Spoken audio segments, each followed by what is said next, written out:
Welcome back to Building Brand Advocacy. I'm Paul Archer, your host, and today I'm joined by a legend. I'm joined by a legend. I've got Stuart Trevor here. Stuart, how you doing? I'm fine. I'm great. Thanks. How are you? I'm pretty good. Stuart he probably best known as the founder of AllSaints. He also founded Bolongaro Trevor. He's dressed every rock star you can possibly imagine. He was also the lead designer at Reiss and catapulted them up to the success that's now globally well known for. I mean, this chat we cover so many different things. Like, we go into loads of different areas. Stuart's early life, we talk about how he built the business from Reiss, how he joined that and how that business built, then how he started AllSaints and how that word of mouth carried with a couple of different products. And then finally we delve into a few amazing stories about some of the rock stars that he has dressed in his time, and also his new project, which is something very exciting. This is well worth sticking around for. We chat for quite a long time. But I'd recommend putting this one on, kicking back, and just hearing from an icon. This is Stuart Trevor. Now, you're in a cold, drafty warehouse in East London as we speak. Is that right? Yeah, well, it is an old Victorian tea warehouse just north of Shoreditch in Hoxton. Yeah, it is quite cold. It's just turned, doesn't it? It is. It's chilly. We're mid-November now, and know about it. So before we kick, because very keen to learn in more detail why you're in a warehouse in East London, but let's rewind a little bit. Tell us a little bit about who you are. You've been involved in some incredible brands over the years, and just give us a bit of a potted history about some of that. And we'll delve into some of those, I think, and then we're going to talk something a bit more contemporary as well. Yeah, cool. When so from a very, very young age, I think about 8 years old, I was living in Dundee with my mum, single parent, 4 kids, absolutely no money, council estate in Dundee. My mother was very, very, she was a Mormon. So we had no money whatsoever. There was quite a wealthy family in this church, and we used to get a suitcase of clothes every 6 months, hand-me-down clothes, and that was basically I would get this suitcase and pull things out, and there would be leather jackets or some really nice things. So this family used to give us clothes. I used to take them out. They never fit me. My mum used to sew them and take them up and shorten the sleeves, or play around with them, and I would get her to change the buttons and do things, as like 8, 9, 10 years old. And I sort of became obsessed with clothes. And then I heard David Bowie for the first time on my Auntie Joyce's teak radio hi-fi. And I remember listening to, I think it was Ashes to Ashes, and coming over and like listening to the words and just thinking, and the noise. And I just thought, this is otherworldly. Who is this guy? And I heard the name David Bowie, and then I was like, I've got to watch Top of the Pops. And I sat down on a Thursday and I was like watching David Bowie, just thinking, I want to be David Bowie. I was like, and then Kate Bush came out about the same time. This is like 1978 sort of period. And there was punk was going on. And my sister had a boyfriend who turned up one week looking like the Bay City Rollers, and then the following week he turned up looking like John Lydon with like a leopard skin scarf. And I remember trying to get the leopard skin scarf off him, going, let me try it. And he's going, no. And I pulled the scarf off, and it eventually got it off, and it was a pair of knickers. And he was so embarrassed because he was coming round to go out with my sister. He had some girl's knickers on as a leopard skin scarf. Anyway, That's pretty punk, to be honest with you. That's pretty punk. Totally, yeah. And it kind of. So I became obsessed with that, and then my mother married my stepfather. Very fortunately, he was quite wealthy and lived in South London, and I moved down to London with my mum and my 3 brothers and sisters. My stepfather had 4 kids. There was all of a sudden 8 of us all living together like the Brady Bunch, and everything was great. And I ended up at an all boys grammar school, wearing a school uniform and being obsessed with art, doing like every single late night at school. Monday would be the print club, Tuesday would be fine art, Wednesday would be, woodwork and metalwork, Thursday would be life drawing, or I don't know, clay model, completely obsessed with art, and that's all I ever wanted to do. And then when it came to O levels, I don't know how I started buying and selling clothes to kids in the school to make a few quid, and I used to pay someone like £1 to copy their homework. So and I used to, because I hated maths and physics and chemistry and all this sort of stuff, but you had to do them in this grammar school.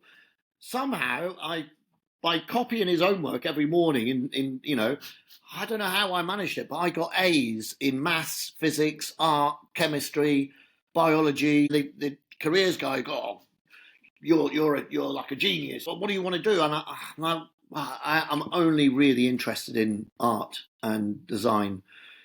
And back in those days, there's no such thing as a fashion business. There was hardly any shops. There wasn't even River Island. I think, I think that was called Chelsea Girl or something. There was nothing. There was no Zara, no H&M, no Reiss, no AllSaints, obviously. No, there was,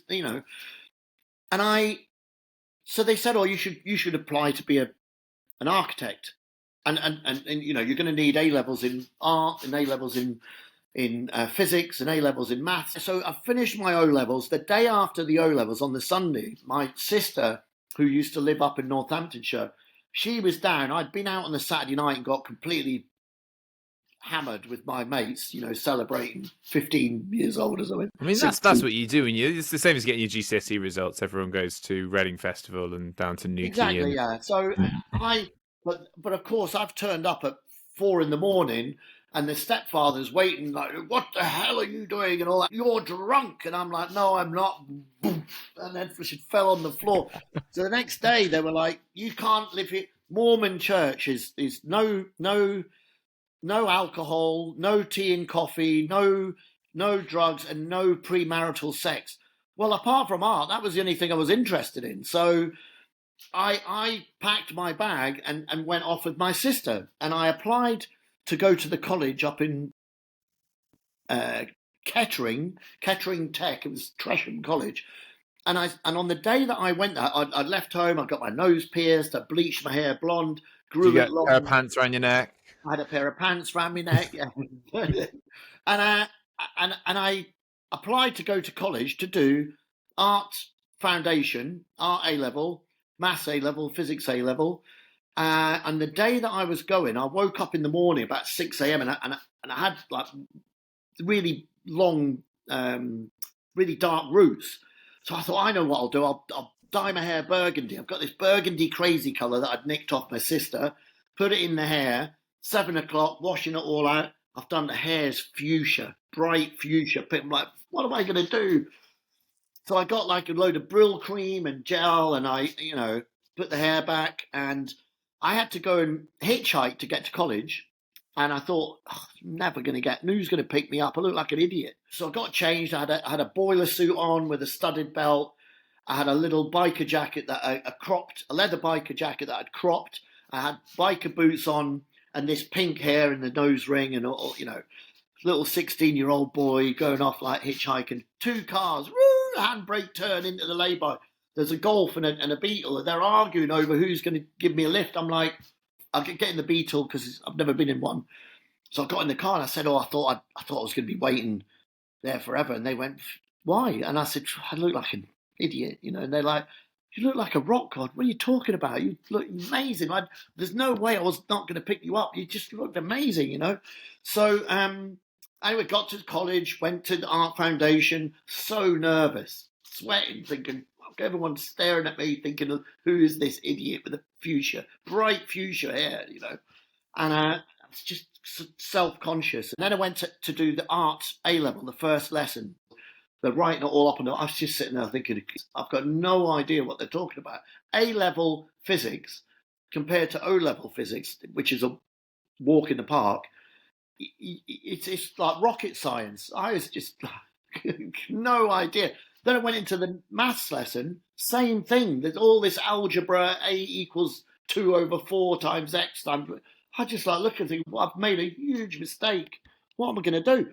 So I go to lunch, and some kid comes over, looks like Robert Smith from The Cure, hair all up in the air, and so, hello, mate, can I sit with you? And I go, yeah, of course. And he goes, what band are you in? I said, what band? He goes, you're in a band, yeah? I'm like, no. And they go, you must be. You look like a rock god. You look like David Bowie. You look like Mick Khan from Japan. You look like David Sylvian. I don't know what you look like. I was like, oh. Then a girl comes over with a Mohican all shaved at the side. She looked like Alana Curry from the Thompson Twins. She's like, hello, can I sit with you? What band are you in? I'm like, I'm not in a band. And she's like, you must be. You look like a rock god. You must be in a band. I said, no. Well, are you on the fashion course? I went, what fashion course? She went, you must be on the fashion. She said, come with me. So we get up and we're walking down the corridor. And I think it's like something from Donnie Darko, where they're walking through the college. I always remember this. I've got Robert Smith from The Cure. I've got Lana Curry from the Thompson Twins. I had a geezer from The Clash, got with the sleeveless shirt and the bike. They're all walking up the corridor with me. We walk in the room, and there's 30 girls on these pattern cutting tables, mannequins, busts, sewing machines, irons, and I just I'm like, wow, this is amazing. This is where So I went up to the tutor and I'm like, excuse me, I've made a huge mistake. I've joined the wrong class. I need to be here. I didn't realise that you could do fashion for as a career. She's like, sorry, mate, you'll have to apply next year. And this Alana Curry girl's like, miss, look, you mad? Look at him. This guy's born to do this. Look, he's made that outfit. She went, you made that outfit? I went, yeah, I customised it. It's like vintage clothing. I've just taken it all in. And I was like really nervous. And then she goes, can you sew? I went, yeah, of course. And she went, how? I said, well, my mum taught me. So, she went, if you can make a pocket by the end of today, I'll consider it. So she gave me like a bit of fabric and a pattern and an example of how you make pocket in 5 stages. So I made it in 5 minutes, brought it back to her, and she went, wow, you're miles ahead of everyone else. You can start tomorrow. That's amazing. You've then gone on, started an iconic brand in the form of AllSaints, but that wasn't where you kicked off. That's where did your career, post-education, post-university, first job, where did you head?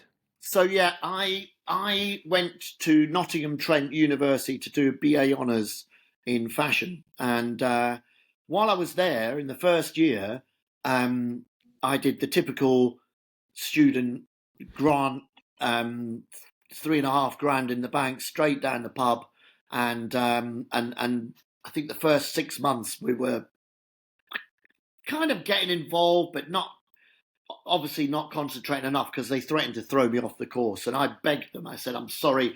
I promise you, I'll really work hard. So the second year, I've entered the Student Menswear Design Awards, the SMDA.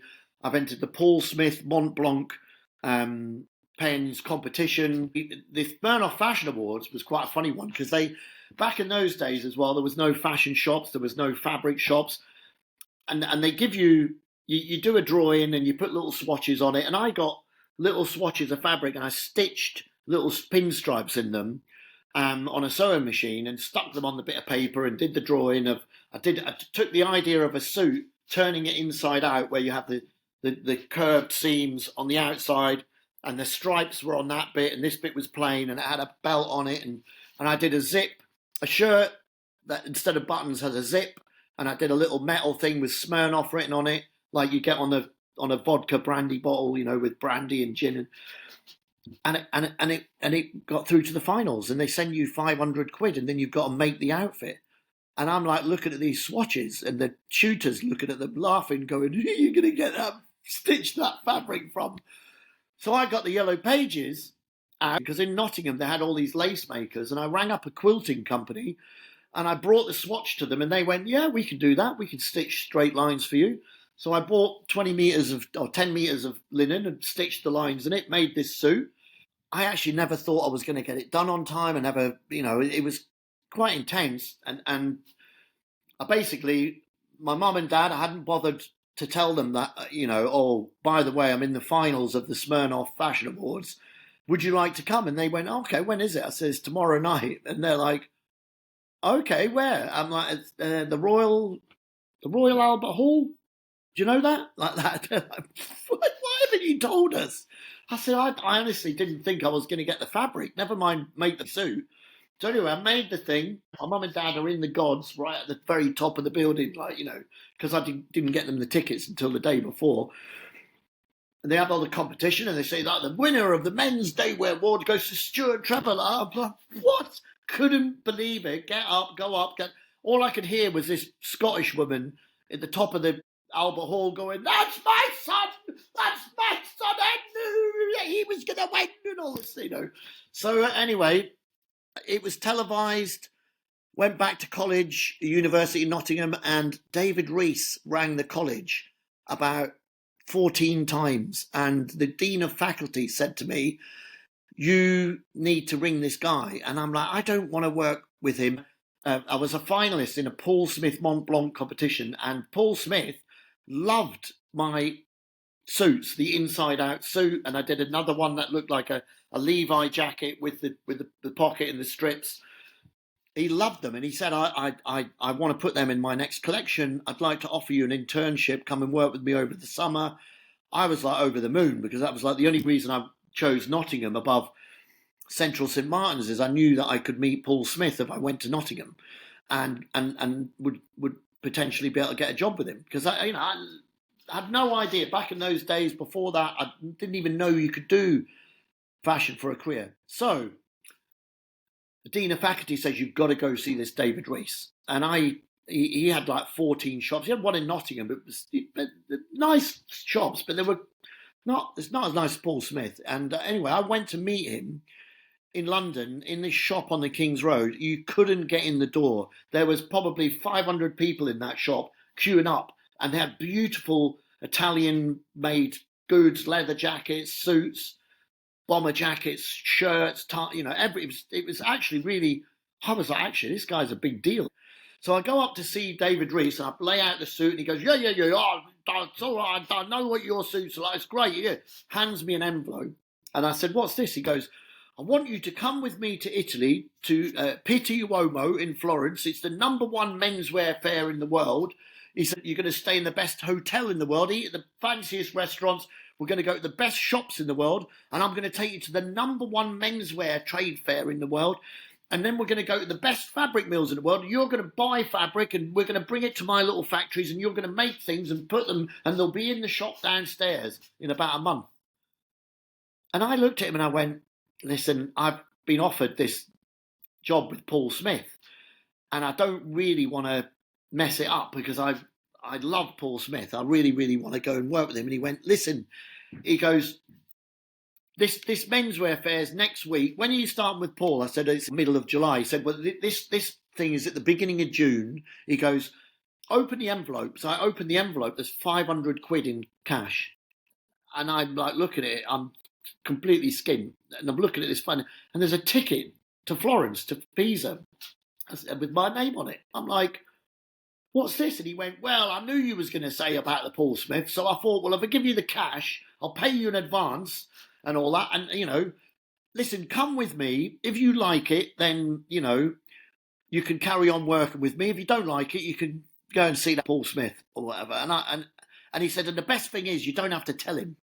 So I just looked at the money and went, he's right, actually. I don't have to tell him. So I agreed to go to Florence with David Reiss. And while I was there on the plane, so he says to me, right then, what's the big look for next winter? I'm just like, Jesus Christ, they don't teach you anything like that at college. And I just thought, well, I know there's a tutor that comes in. Back in those days, no one knew what a hoodie was. It sounds ridiculous, but this is 1985. Hoodies didn't exist in England. But one of these external tutors that you came in, he had a Levi's one that he bought in New York that had a zip and a hood and the little strings and the little patches on the pocket and the little rib on the cuff. So I starts describing this hoodie. I said, it's like a cardigan, but it's made out of sort of sweatshirt fabric, and it has like a sort of zip that runs up through the middle of it, and you can undo the zip like a jacket, and it has a hood. I said, and and he went, oh, that sounds good. That sounds good. What else? I just think, what else does this guy wear? All right. I said, the trousers with a little zip in the leg, and monkey boots, like, you know, they're almost like shoes, and then with like hooks on it, like a ski, because none of this existed. You know, we landed in Florence and we went to the hotel. David's gone up to the room. He said, I'll just be 10 minutes. And I'm in the courtyard of the hotel thinking, well, at least I got a trip to Italy out of this. He's going to suss me out. I haven't got a clue what I'm talking about. And we went round all the shops in Florence. So there's Luisa Via Roma. There was Gerard. There was all the coolest shops in the world. There's the Gucci shop and the Fendi shop. And even they were quite classic back then anyway. But all these, the Belgian, the Antwerp Six, like Martin Margiela, Dries van Noten, Anne de Mullermeester. There was Bernard Wilhelm. All these really cool designers had delivered all their stuff. And they were all in the windows on mannequins and hanging on a chain. And you never guess what it was. It was little cardigans with a hood and a little zip. And they all had trousers with little zips in the leg. And they all had monkey boots. Like, your tutor had just come back from Florence. That's it. Well, no. He was just a very cool guy. But, yeah, it was almost like as if he'd been it. And anyway, so David Reiss was like, comes back to the hotel. We go up to the penthouse. He's got the big patio deck overlooking the Duomo. The sun's shining. Rings down. He says, "Can you send up a bottle of champagne and make it two bottles of champagne? Send it up now. Bring some sandwiches, club sandwiches, and some crisps. Some of those crisps and all that. You know." I'm like, wow, I'm living the life here. This is amazing. He bought all the samples. He bought a knitwear with a hood and a zip, and he bought to take to the factories to say, like, you know, we want to do something like that. And I went, you don't need to do all that. I said, I've made a note. So I sort of showed him sketches. He's like, wow, these are the... So he rings up the general manager back in London. He's going, wow, because you won't believe it. He goes, this boy's a genius. He's got it all right. He predicted all the looks. He's unbelievable. He says, right, listen. He said, and I'd been into Luisa Via Roma. There was Gaultier was the coolest designer in the world at that time.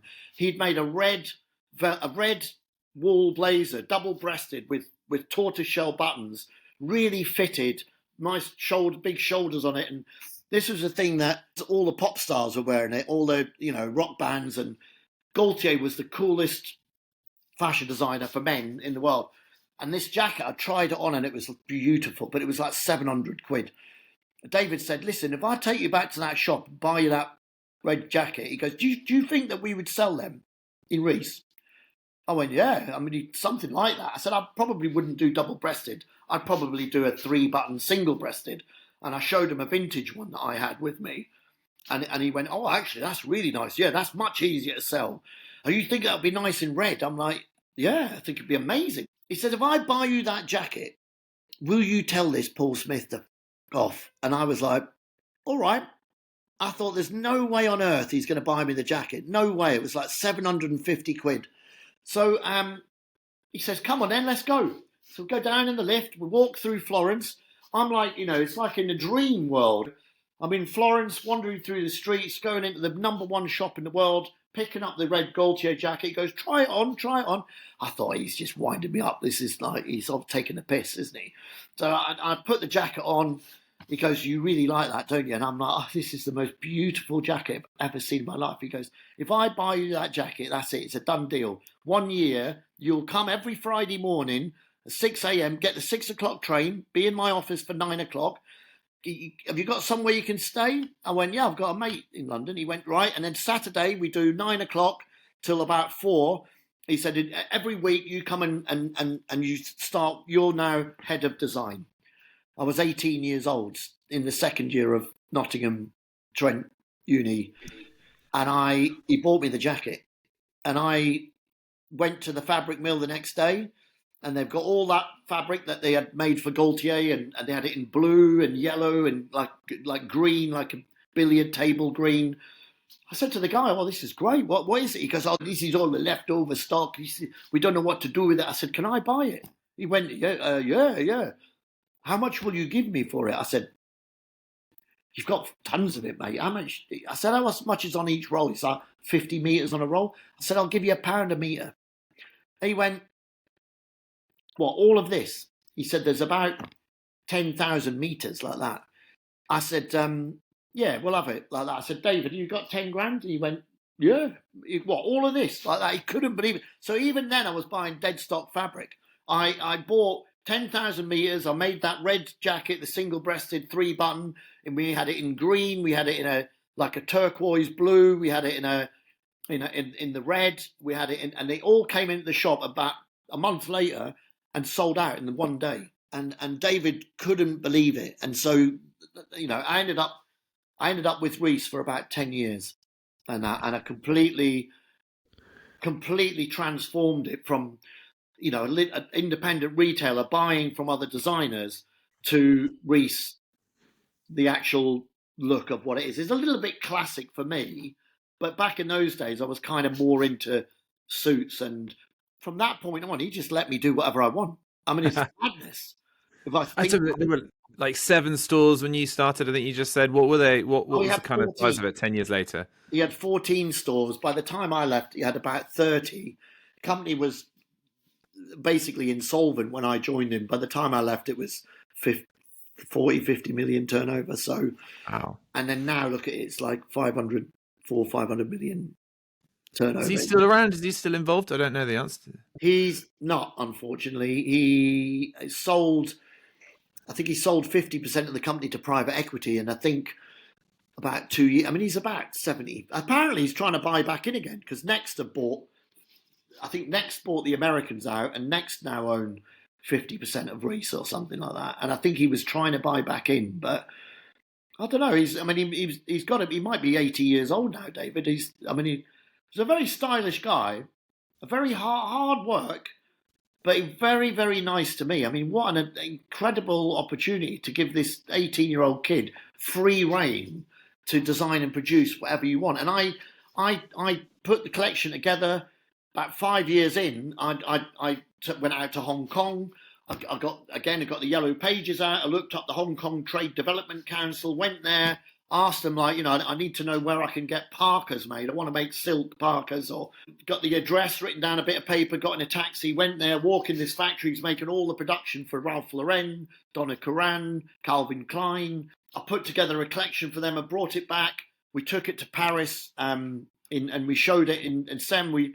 The first day we wrote £500,000 with Selfridges, Harrods, Harvey Nichols, Saks Fifth Avenue, Barney's New York. I mean, this was for Reiss. I mean, it was unbelievable. Reiss all of a sudden became an international number, designer. I remember David, when I said to him, David, we should do this show in Paris. He went, don't be stupid, that's for real designers. I went, I am a real designer. But, so what happened then? So why did you leave, and then how did AllSaints come about? So basically, one of the factories in Hong Kong came over to me and to London and said that basically we love everything that you do. He said when Ralph Lauren and Calvin Klein and Donna Karan, when all their designers come over to our factories now, they're all raving about what you've done for Reiss. We have like about £10 million turnover in the UK alone. We'd like you to become our representative in Europe. We'll give you 10% of turnover. I was like, this is amazing. And I thought, I'd prepared a business plan. When these guys offered me this £1 million to be their agent, I said, if you've got that much money, I've got a business plan that I've put together that basically, if I can do 15 million turnover with Reiss, I reckon an unknown brand, my own name or whatever, we could do half of that at least. I could, if I've taken 50 grand off of Barney's, we can do 20 grand. So I'd written it all down, and it comes to like £1 million. And they said, what's the name of the brand? And I said, well, I was going to call it Stuart. I was going to call it Stuart Trevor. I was going to call it ST. I was going to call it the Saint. But I was on All Saints Road the other day at Carnival, and I just thought, All Saints, that's a really, someone said, where's that jacket from? All Saints, that's a good one. And because I also was only going to own 50% of the business, I just thought if I go bust as well, that's the last thing don't want to be my name.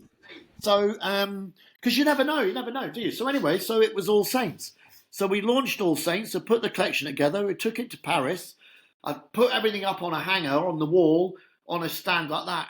9 o'clock in the morning the next day, the guy from the Louisa Via Roma that I bought the red Gaultier jacket off, he was there going, "Oh, monsieur, I love your collection. Take my business card. We want exclusivity for Florence." Like that. The geezer from Gerard, the other shop that had all, he's going, no, you don't want to sell to him. He doesn't pay. Let me give you my card. It's from Gerard. We're going to put you in all the windows. I have a $50,000 budget. And I was like, wow. So that's how All Saints got off the ground. And then, Wow. yeah. So we started out just as menswear. Started out selling to other stores like around the world, Barney's, New York, Saks Fifth Avenue. Actually, the first season we got it to House of Fraser, but we couldn't get it in Selfridges. They wouldn't answer the phone. They weren't interested. And then the day that it launched in House of Fraser, it was in the Evening Standard. It said the hottest new brand in Britain by designer from Reiss. It's got the kid's name, Stuart Trevor. He's just started this new label. It's called All Saints. You can get it exclusively at Dickens and Jones on Regent Street. I had the front window on the corner, and it was beautiful. It looked amazing. I'll get a phone call off the head of buying at Selfridges. "What the hell are you doing? Why didn't you contact us? Oh, I've been ringing you every day for months, mate," and all that. And he went, "I'm not having this. I'm going to give you the corner window of Selfridges on Oxford Street and Duke Street. I want the stock in my shop next week," like that. And so I had to go and pull out a size selection and I dropped it round, pulled it out and gave it to them. And they put it all in the windows. And then from that point on, we were in Selfridges, Harvey Nichols, Harrods, Liberties, all these things. And then we started opening up our own shops. I opened the first shop in what was originally Hyper in Kensington. It was doing about 10 grand a week, and from the minute that we opened, it was quite a lot of money back then. It's like 50 grand a week or something. It's 20, 30 years ago. Yeah, this would have been in 1995, quite a long time ago. So that's how old I am. And when I was in there one day, there was this gentleman came in. It was like a very smart looking guy, not very cool or whatever. He was like a businessman. And I've always, my mum and my stepfather always taught me to be really polite to everybody because you never know who they are. Now, I'm just a very nice, polite person, and I always talked, and I talk too much as well. I'm Scottish, so I just went over and started chatting to this guy, saying, "Oh, how you doing?" And I'm trying to work out, is he getting something for his son or his daughter, or what? Actually, he goes, I'm just about to buy Carnaby Street, and I'd like to offer you a shop like that. And I went, "Really?" How does anyone buy a street? Like, Well, I didn't realize. I've never seen them for sale. They're not like Facebook Marketplace or anything like that. This guy's name was Simon Quayle. He was the CEO of Shaftesbury, which Shaftesbury owned. Chinatown, Seven Dials. They've now been bought out by Capcom. They own Covent Garden, Carnaby Street. I mean, they own a whole swathe of London now. But this was the first acquisition, was a row of shops on Carnaby Street, and he did buy those shops, and he did offer me a free shop, I think, for a year. And I didn't realise at the time. I had no idea. I just thought, "Oh, it's great, get a free shop and don't have to pay any rent." Just, if it works, it works. If it doesn't, So I did the shop. We opened it. They had their 30-year anniversary last year, and Simon Quayle was in all the press talking about. He said, "What's the highlight of your career?" And it's very, very sweet. He said, "Well, when I was 32 years old, I was appointed the CEO of Shaftesbury, and the first acquisition was Carnaby Street, and I was so stoked because in our estate it was included a nightclub called the Bag of Nails, and that was where Jimi Hendrix performed his first gig, And then so I was really stoked about that. And then the second thing was I met this kid in a shop in Hype DF in Kensington called Stuart Trevor. And I offered him a shop, and he opened it, and he was our first ever customer on the Carnaby estate. And it was a little brand called AllSaints. And I'm very, very proud to say that we gave him the first step. And I was like, oh, Jimi Hendrix and Stuart. I was like, oh, wow, that's so sweet. Yeah, you take that. That's a good comparable there. Amazing. So Guy bought a street. You opened a shop. This is exploding. I mean, clearly the designs sort of spoke for themselves because of the hype you were going to get from it. But like, there's been a lot of like partnerships that you've made with, talking of Jimi Hendrix, not with him specifically, but with artists. And how did you build up that reputation beyond just the product itself with the people that you associated it with? There's so many funny stories about this. So I've dressed virtually every British band there is, including the Rolling Stones and the Who and Depeche Mode and the Pet Shop Boys and Robbie Williams, and take that. So one of my best mates, a guy called Andy Blake, he's got like a little Mohican and a white gold tooth. He was a stylist to rock bands. He used to do Bush, who were like, American equivalent to Nirvana and all that. He would fly around the world with them, and he used to come to me and say, like, oh, you got a leather jacket, a leather shirt, and he would get the clothes for them. And so one of the bands was Placebo, and I've met them in the very early days. Placebo, who have this amazing sort of goth rock, dark, mysterious thing. That's not what they start out like. And they walk in looking like, straight out of a, landscape gardeners in Loughton. And then they walk out looking like Ian Jury and David Bowie sort of thing. So I ended up working with a stylist like this. Listen, he goes, I'm going to bring these guys in. It's a new band, and it's going to be managed by Ronan Keating. He goes, they're going to be the next big thing. He said, you got to dress them like that. And I said, oh, I'm not really. He goes, listen, mate, they'll pay. They want leather coats. I'd done these leather frock coats for All Saints. They were down to about the knee. They came in, there's 5 of them, all Irish boys talking away like this and telling me about their new thing. And I was like I just said, and they said they wanted the leather coat to go down to the floor like that. And I said, I'm not doing that, mate. And they went, what are you talking about? We'll pay you £1,000 a coat. I said, I'm not doing a leather coat that goes down to the floor. It's a bit naff. I'll do them a little bit longer. They went, the boys really want them to go down to the floor. They want a really dramatic sort of thing. You forget about, it's a one-off, it's for stage. I said, listen, mate, I'm not doing a floor length leather coat. It looked horrible like that. And he said, come here like that. Brings me out in the hallway. He goes, Ronan's just going to come in, and Ronan Keating. And I went, I'm not impressed by Ronan Keating, mate. I'm like, don't boys own whatever. I'm not interested. Like, he goes, to tell you what, he goes, I'll pay you £2,000 a coat. He goes, just make the boys really want this thing. He said, I said, I'm not making it. He said, I'll pay you £5,000 a coat. I went, how many are there? And he went, 5. Anyway, this band was Westlife, and their first album had them wearing these floor length, came out on the stage wearing these, I think they were ankle length or something, leather coats. And of course, they were the next biggest band in the world. But that's not the coolest. Another thing that happened to me is I had Kasabian came to me. They wanted white suits, and I happened to have made some white suits out of a Teflon coated fabric, so you could pour red wine over it and it would just fall off the suit.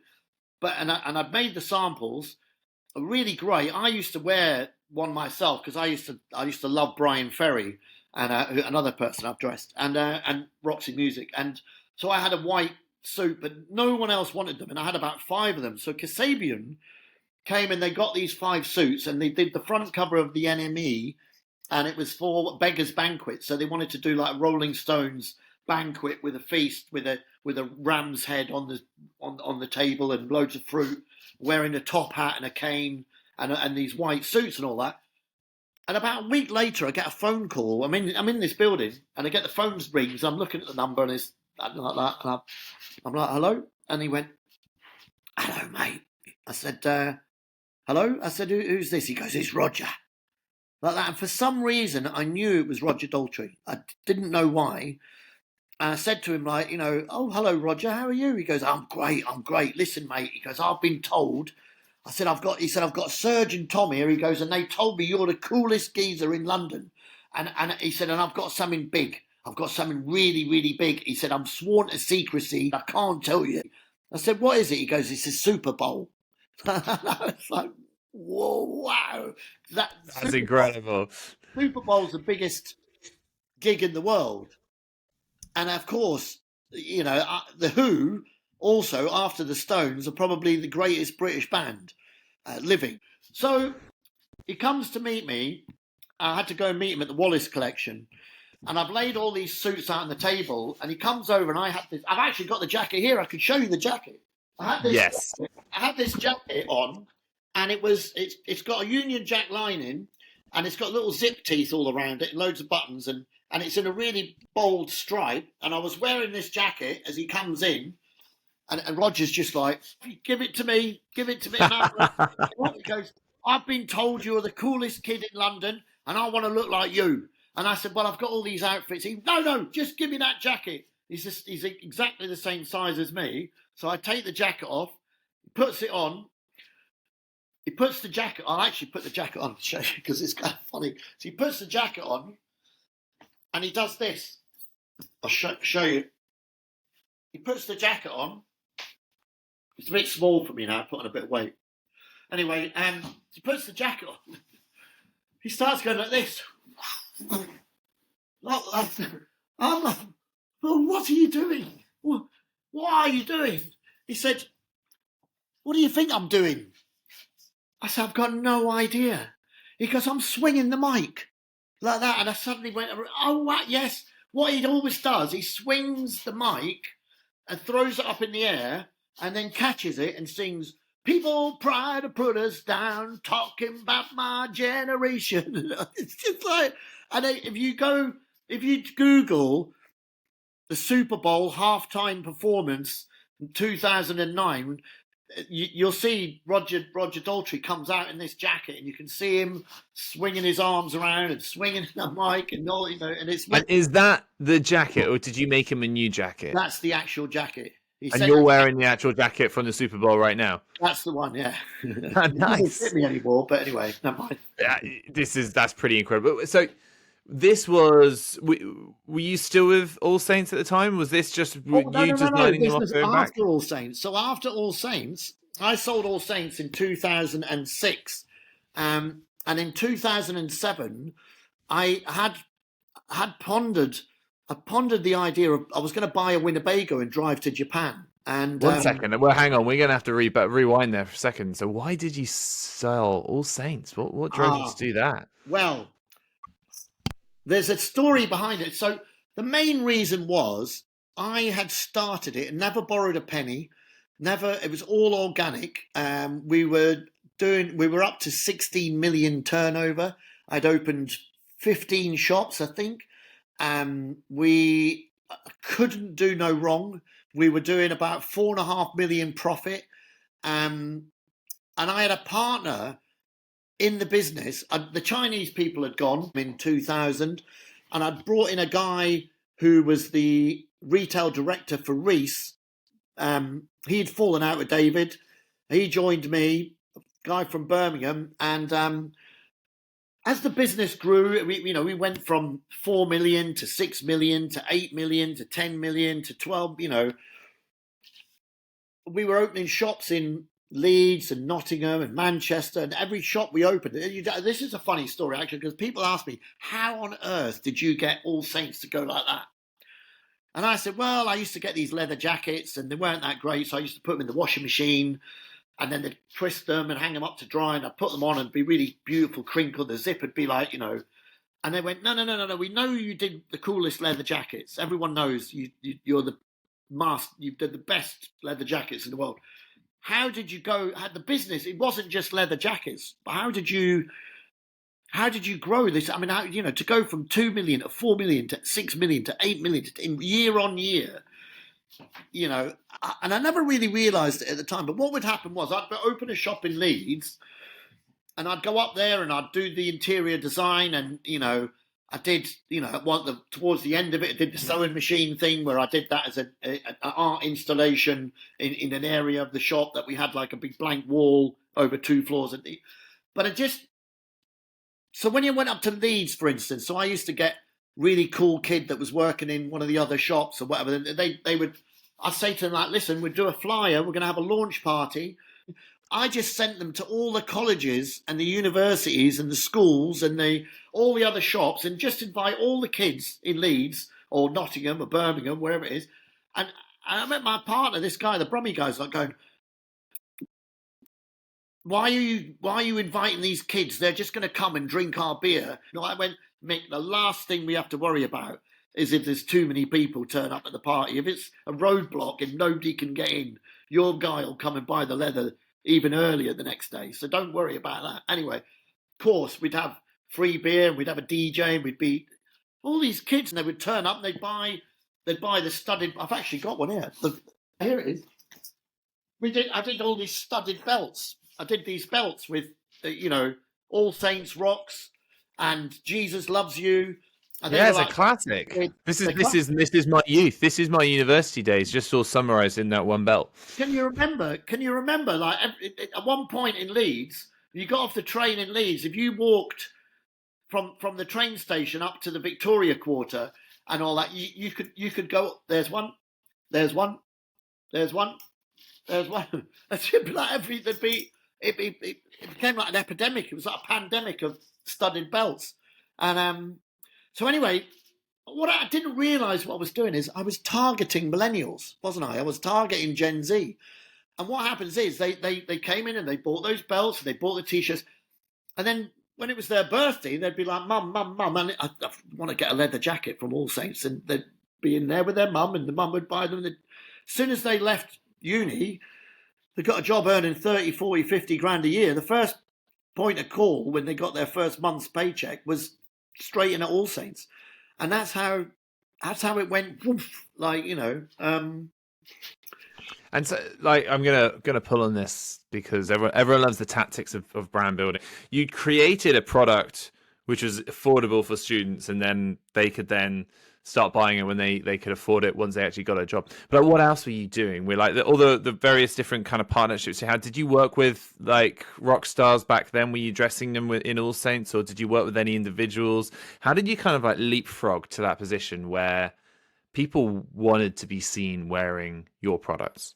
I don't know. It was just, we had shops in every city. Glasgow, Liverpool, Birmingham, Manchester, Nottingham, Edinburgh, East London, West London, and I mean all of the stuff that exists now that your business, influencers and marketing, and social media didn't exist. The internet was only just getting going. I think the internet started in.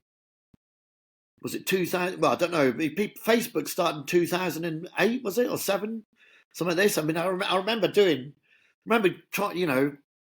the very, very beginning. There was no Facebook marketing or Insta. Of course, they didn't exist. So, we would dress bands. We'd get loads of bands coming in, and quite often they would talk about it in interviews and things like this. We were dressing nearly every band, but it'd be a lot easier now, I think, if I had every band in the world wearing whatever I do. So that's what I'm trying to do now. Try and get loads of. I mean, it's also this is what everyone does now, but back then it wasn't as commonplace. Like the idea, like I think for me, like social media is that's the distribution channel, right? Then now everyone else has a voice, but back then, before social media, it was much more controlled, right? A band would have a voice when they were going on stage or when they were on a TV interview or something like that. So actually getting those guys to wear your products, were you going out to them? Were you calling them up, or were they coming to you? They used to ring me up, and every couple of days I'd get a Prodigy on the phone, or there'd be, Kelly from Manic Street Preachers. There'd be Kelly from what's that Welsh band? Stereophonics. When I started All Saints, where did all the rock bands go? They came to me. So I used to, go and and ended up becoming really good friends with people, quite a few people. Because I suppose there was no one else for them to go to. Where else do you go if you want to have something that's kind of unique, and but not flash? I remember years ago some designer saying to me, the reason why All Saints works is because it's cheap, and I went, it's not really cheap though, is it? Like, and he goes, wow. He goes, how It's much not, is it? as a millennial that grew up in the era of desperately wanting to be able to afford All Saints, I can assure you that it was not It cheap. wasn't cheap. Do you know what it was? I think it was. I deliberately didn't want it to be expensive because I don't like. I didn't. I don't just want rich, wealthy people to be wearing my clothes. I want young, cool bands that are starting out to be wearing the clothes, and I think people appreciate that, and that's what they would like about it. And I'd rather dress young, cool kids, but slightly more expensive than high street or whatever. But I didn't ever want to be really, really expensive. The same thing kind of happens all the time. Menswear is one of the hardest things. Like, people can't crack menswear when it comes to social media. How do they get people to talk about menswear? Like, look, 90% of the pieces of content and the various different advocates and the brands we work with, they're all women's wear and women. Even if it's a brand like Abercrombie or something, when you've got men and female, most of the creators that are going out and trying to advocate and creating content about that brand, they're female. So it's really hard to get into the men to find that kind of cool vein. But actually what you managed to do is to tap into that demographic of bands and artists and people who are pushing it out in a way that was cool. And actually that's not a social media thing, it's just a day-to-day living thing, right? Yeah, I mean, I think it's, for me, they always used to say, where do you get your design ideas from and all that. For me, it was my teenage self. When you're young, you can wear anything and get away with it, can't you? You just, you put it on and you're young, and then, everyone's good looking when they're kids, aren't they? And for me, I'm not very tall, so I wanted to have, like, the best looking girlfriend. So I would, make really, really cool looking clothes that people turn up. Nothing, not flash, not too much. Just that when you turn up in a pub or a bar or a club or a party, a wedding or whatever, and we walk in and someone goes, wow, look at him, or wow, look at her, they look amazing. Not just enough, not too much, not silver leather or floor length leather coats like Westlife or whatever. Just, to me, just above the knee is great, or cropped, like, just on the waist sort of thing, like a really just make just enough, not too much. And I think that's why we did very, very well, because I mean, I get this all the time. I get people I meet all the time, men and women, that go, I've got 3 children because of you. And I'm like, what? And they go, I met my husband in an All Saints shop in Manchester. He was buying a T-shirt with a little ram's gun. I was like, wow, So I went over to him and I said, well, you look really lovely. That next thing you know, we've got 3 kids, and we're, and other guys. Dangerous. Sorry? It's dangerous. There is danger. I know other people that say to me, I mean, a lot of people don't know this, but actually the best-selling thing out of everything in All Saints is not the leather jackets. It's the little T-shirt with the ram skull on it. And I know men that have bought a T-shirt like that and worn it to the pub, and they've pulled the best-looking girl in the pub, and they've gone and bought 12 of them the next day.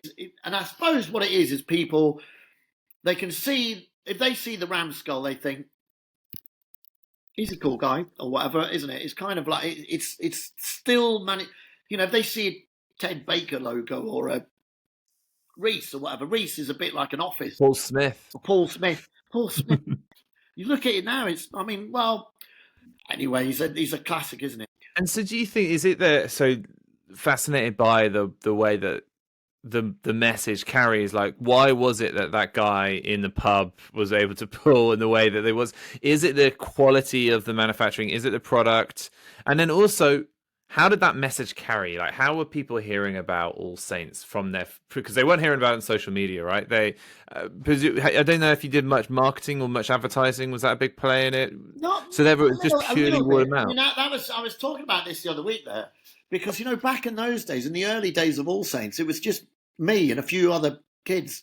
I used to do the photo shoots, and we used to, before social media was around, I used to have to get very friendly with, the team at the Face and at ID and at Dazed and Confused and at FHM and at Loaded and at, any Men's Health. I used to have to go and take them for lunch and all this sort of stuff. Just The glory days of PR. yeah, just in order to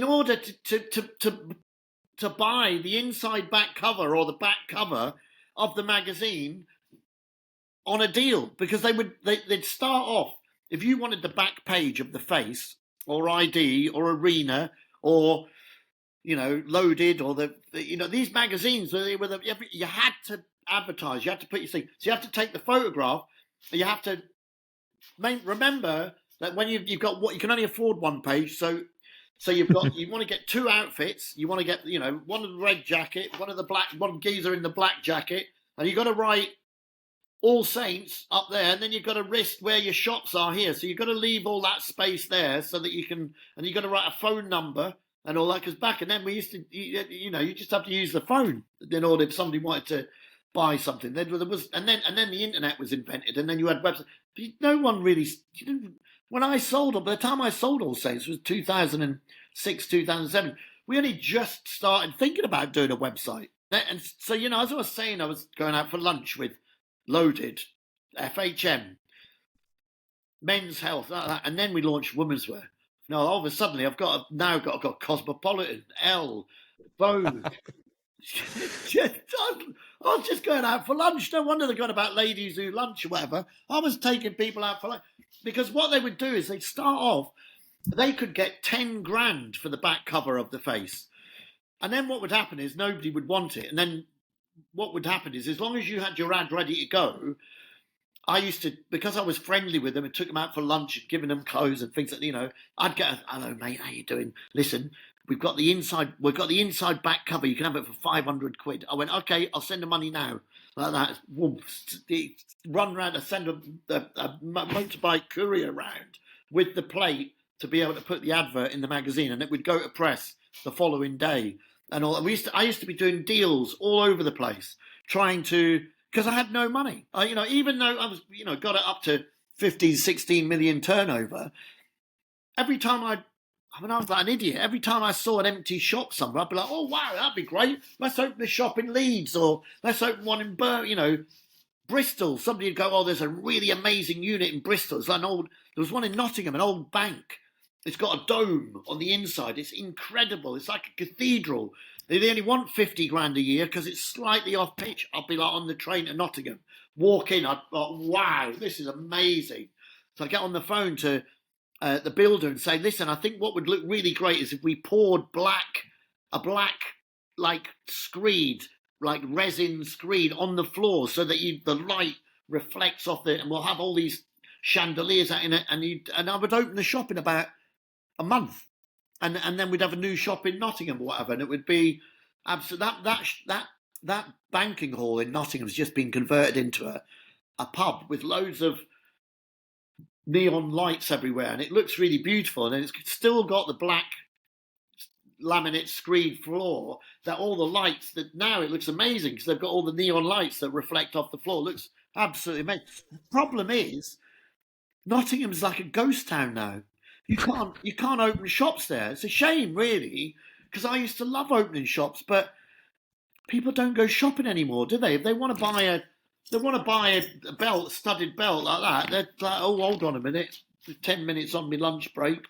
Oh, that's nice. And the world's a different. Order 3 sizes to get delivered and send 2 of them back. The classic. Yeah. So there's so much kind of to unpick in this. Like, what incredible brand. I wanted to finally finish up on the story there in terms of, like, tell us why you sold it, and then tell us what you're up to right now. Yeah. So I started speaking to a guy that was supposedly a friend of mine that had just sold Karen Millen for 65 million. He came on board. He bought out this other guy. He then bought out a silent partner and had majority share. And by that point, I realised it was a huge mistake. This guy's this guy is called Kevin Stanford. He's a very unsavory character. He's ended up in jail about a year ago.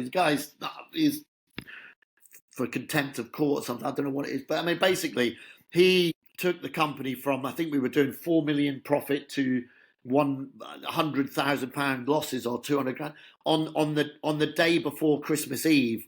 He holds off until that last minute, and I'm in a meeting with KPMG and him, and they're going, "Oh, the company we're gonna have to liquidate the business and buy it back on Boxing Day." And I'm like looking at him, thinking, "You've like deliberate." So in the end, I did an offer and made a deal, and I'd already got to the point now where it was just after the 7/7 bombings had gone on in London, and I thought, if people are willing to blow them, Britain, this government, starting wars all over the world and people blowing themselves up and all. I remember the morning that happened, one of the bombs went off in Aldgate East, and some of the staff didn't turn up, and I was like fraught with worry that I was going to have to ring someone's mum and tell them, like, I'm sorry, your daughter or your son haven't turned up today and we can't find them, and didn't know what we were going to do, because fortunately, thank the Lord, they were on the train before or the train after, stuck in King's Cross or stuck in Bank or something like that. So no one was hurt. But I just remember at that time thinking, everything was becoming stressful. It was meant to be fun. I had this offer of buying the business, and then I thought, you know what, I'm just going to buy a Winnebago and drive to Japan and buy a little boat and eat sushi every day and have the time of my life. And anyway, within about 6 months, I'd started another business, so Bolongaro Trevor, and then I'd ran that for 10 years and sold that to some Middle Eastern oil family or whatever. I'd had enough by then. But anyway, all good, made a few quid and had a lot of fun. And so now here I am again, I started mentoring young startup brands that have a positive social or environmental impact. So there was like coffee roasters that employ ex-offenders, a bakery that employ victims of domestic abuse. There's a beauty company that pay women in Africa 4 times the going rate for shea nut butter. There was sustainable fashion brands taking vintage jeans and embroidering them and making something really cool out of them. And I started giving them advice, helping them. How did they scale their business? And then I met all these investors, and all these investors that were, putting money, they were all excited. And the next thing, would I like to join the board as a non-executive director? I'm like, all right, okay. I quite enjoyed helping these. They were really, really lovely people that had a really positive social or environmental message. And I thought, God, I actually want, I really would like to help these people, help with a positive positive business, save the planet and have fun. And then these investors were like, do you know what? I used to love AllSaints. I'm sort of bored of it now. Why don't you start another brand? And I'm like, mate, the last thing the world needs is another clothing brand. And then after about the 10th time, these investment type people, they're like, really, honestly, I used to love Reiss, and then I moved on to AllSaints, and then I discovered Bolongaro, and I never realised it was the same guy behind all of it. I love what you do. I love what you wear, everything you wear. And I'm like, I only really wear vintage now. One of them said, why don't you do vintage like that? And I suddenly went, bing, light bulb moment. I was like, what about a clothing company that doesn't produce any clothes? And they're like, that sounds interesting. What do you mean? I'm like, what? There's so much clothes in the world. There's actually, when I look into it, there's 100 billion garments in production every year in the world. That's 14 for every human being on the planet. It's abhorrent. There's so much fast fashion and mountains of landfill and all this sort of stuff. So I've taken vintage garments and customizing them and making them look cool. And I've got an artist that paints on the back of them. He was doing... He moved to Margate, was actually hanging out with Carl Barat from the Libertines and all these other kids rolling up the little cigarettes and smoking a rollie and he rang his mum. He's from Sandpoint, Ohio, about 500 miles in from Seattle. And he rang his mum. He goes, "Mum, I'm hanging out with cats who smoke." And she said, "Oh, that sounds cool, cats who smoke."